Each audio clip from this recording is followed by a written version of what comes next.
Hey guys, welcome back to another video. In this video, we're going to look at simple harmonic motion in pendulum. We're going to derive the same proportionality as A is proportional to minus X according to the simple harmonic motion definition. So first of all, we're taking the key as rightwards as positive and leftwards as negative. So if we know that, basically the first thing I need to clear out is if the acceleration is in this direction, it's going to be negative, and since the object is displaced rightwards of the equilibrium, it's going to have a positive displacement. Great. So you know the acceleration is proportional and in the opposite direction compared to the displacement. Great. So basically from this experiment, we're going to prove the formula, the proportionality that acceleration is proportional to the displacement in the opposite direction. How do we do that? The first step is going to be that find out the force, net force acting on the bob. So basically, the first thing we're going to do, step one, is going to be find the net force. How do we do that? Basically, we're going to break down the forces that is acting on the bob. What is the main force acting on it? The weight, yes, and the tension. So let's work with the weight. The weight, you can break it down into two components, the vertical and horizontal component. If you break it down, you're going to see that one is mg cos theta, the other is mg sin theta. Now, what is this theta? This theta is going to be the exact same as this theta. How? Due to corresponding angles. Yeah. So if you draw this line to be longer, you're going to see that these vertical lines, these vertical lines, one from this point downwards towards the center of the earth, the other is the direction of weight. Both of these lines are parallel.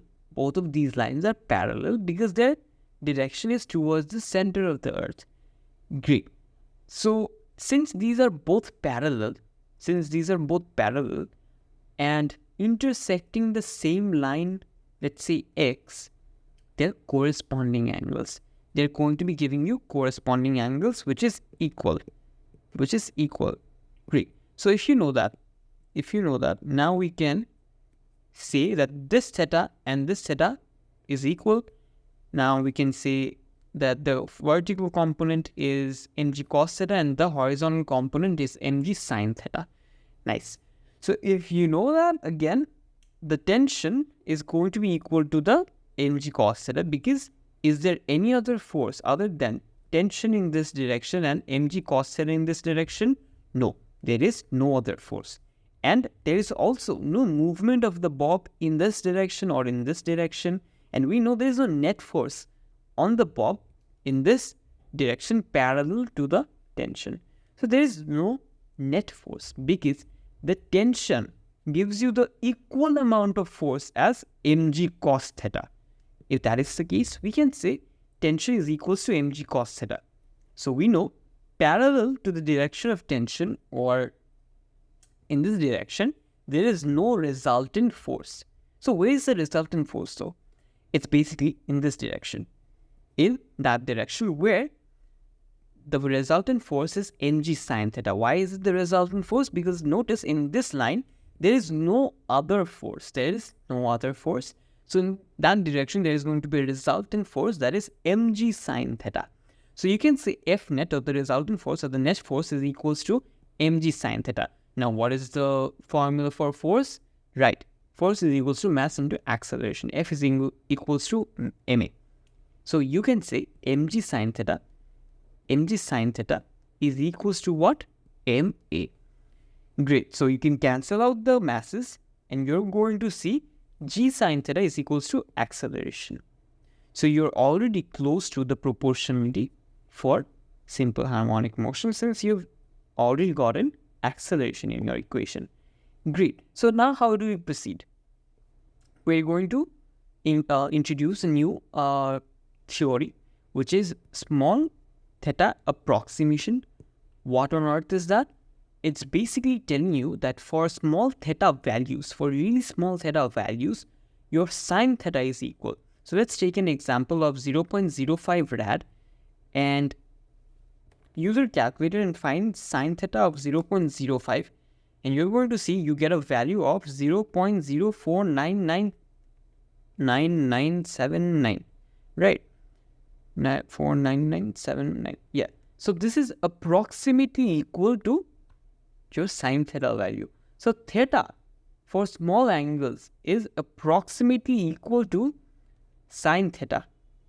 Basically, it's telling you that for small theta values, both are equal. Both are approximately equal. Great. So how far through the angles does this stand? Basically, it's going to be the theta and sine theta values are going to be equal up till around 10 or 15 degrees. So look at this note. Basically, if you draw a sine curve, you're going to notice that up till a certain point or theta, 10 degrees or 15 degrees, it's a straight line. It's a straight line, it's not curved. And up till that point, your theta value is exactly the same as your sine theta value, which is why you can use this proportionality up till small angles. Now, the main thing is, without small theta approximation, meaning without considering that your bob experiment is between 10 degrees to 10 degrees, it's not going to exhibit simple harmonic motion. Why? Because the moment you take bigger angles, let's say 90 degrees, let's forget 90 degrees, or even take 90 degrees or 70 degrees or 75 degrees for really large theta values. Let's say sine 90 is not the equal as pi by 2 radians, right? So if you take, oh, by the way, you're always going to be calculating in radians, so never calculate in degrees. Always, if you have values in degrees, convert it to radians and then calculate. In most cases, it's always in radians. So basically, again, coming back to my point, what was I saying? Right. So for large theta values, let's talk in radians. So let's say up till pi by 2. Your sine pi by 2 is not equal to pi by 2, right? It's going to be different. Similarly, if you take sine pi by 4, let's say, the value of sine pi by 4 and pi by 4 are different. Check it out yourself. So what is pi by 4? Pi divided by 4 is 0.785. And what is sine pi by 4? Sine pi by 4 is 0.707. So it's pretty much very different. The values are very different. It's not any longer approximately equal. Since the values are unequal, that is why you're not going to see, you can't proceed with simple harmonic, you cannot proceed with small theta approximation, which is why the values, you cannot do this derivation any longer. And since you cannot derive the formula using this approximation, there is not going to be simple harmonic motion. The acceleration will no longer be proportional to the displacement. It's going to be unequal. It's going to be not unequal. It's not going to be proportional. So basically, to make sure that acceleration and displacement is proportional, you need to make this approximation. You need to consider only small theta values. The moment you go beyond a certain theta value, let's say 10 or 15 degrees, it's no longer going to give you simple harmonic motion, right? Because there are other very detailed explanations and reasoning why it no longer supports simple harmonic motion. But for now, let's stick to this and the derivation. So basically, in this case, why are we using the small theta approximation? Because beyond that, there is no simple harmonic motion. For only, let's say, 10 or 15 degrees, it's going to exhibit simple harmonic motion. Great. So if you know that, let's apply simple harmonic motion. And why do we need it? You're going to see that sine theta is equal to theta, which is very important in this case. And the arc length is equal to the displacement between the 2 points. So for very small theta values, if this is the displacement and this is the arc length, both of them are quite equal. So if this is your arc length and this is your line, aren't they quite the same thing? I mean, won't they have the same almost the same displacement, or I mean almost the same values of distance, they're pretty much going to have the same value of this distance. So basically you can, in this case, consider displacement is equal to the arc length, right? So these are the 2 points or the 2 things we can consider from small theta approximation. A, the arc length is equals to the displacement. B, the sine theta is equal to the theta value. So again, from this equation, which is g sine theta is acceleration, that is what we know. Now we can move on and introduce another formula, which is S is equals to arc theta, the arc length formula. Great. So over here with this formula, what you can do is introduce minus x, which is displacement, from the point. Again, as I told you, for small theta values, displacement is equal to the arc length. So if displacement is equal to the arc length, you can remove the s and introduce x, which is the displacement. So if you're displacing this bob by up till this point, which is let's say 10 degrees, in this case your arc length and displacement is equal. So you can use this formula. Great. So you change the arc length and introduce x, which is the displacement. What is minus? Why minus?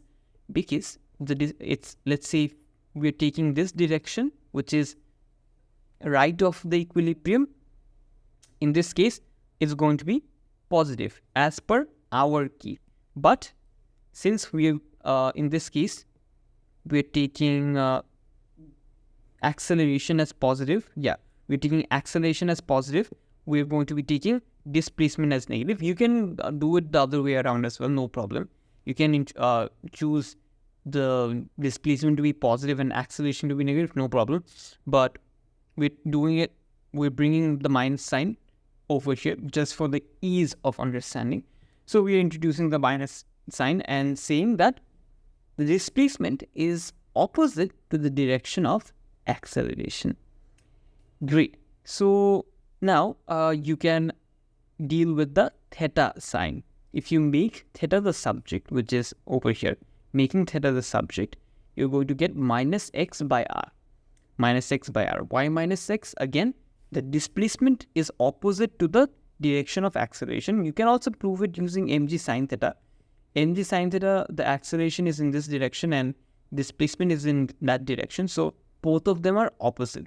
So the displacement is opposite to the acceleration. In this case, for the derivation, we are considering displacement as negative, since A is proportional to the negative displacement.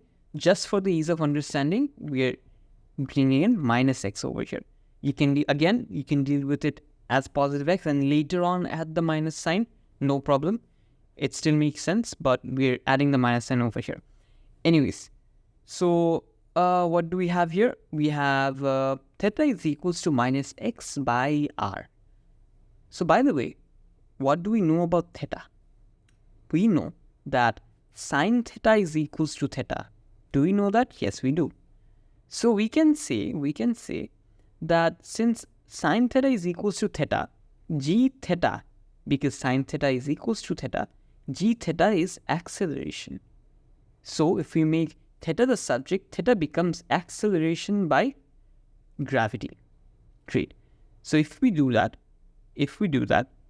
we can say from over here, acceleration by gravity is minus x by r. So now make acceleration the subject and A becomes minus g by r times x. Minus g by r by x. Sorry, minus g by r times x, right? Minus g by r times x. So in this case, have you proven the proportionality? Yes, you have. How, you ask?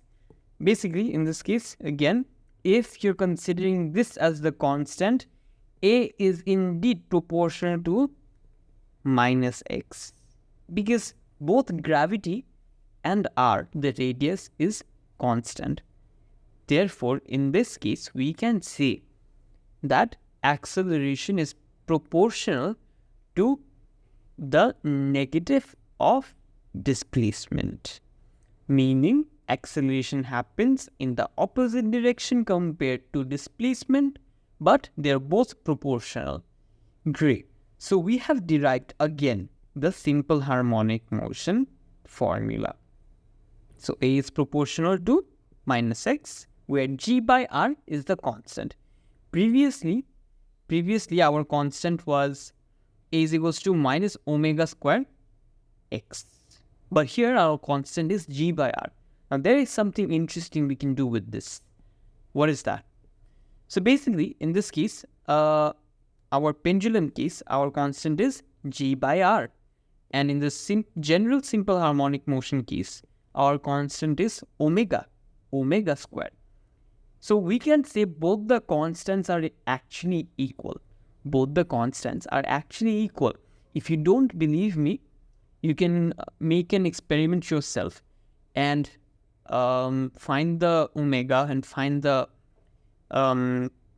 g by r value. You know g, and take the value of radius, and you're going to see that omega square is going to be equal to g by r. Great. So basically both of these constants are equal. If that is the case, we can write it as omega square is equals to g by r.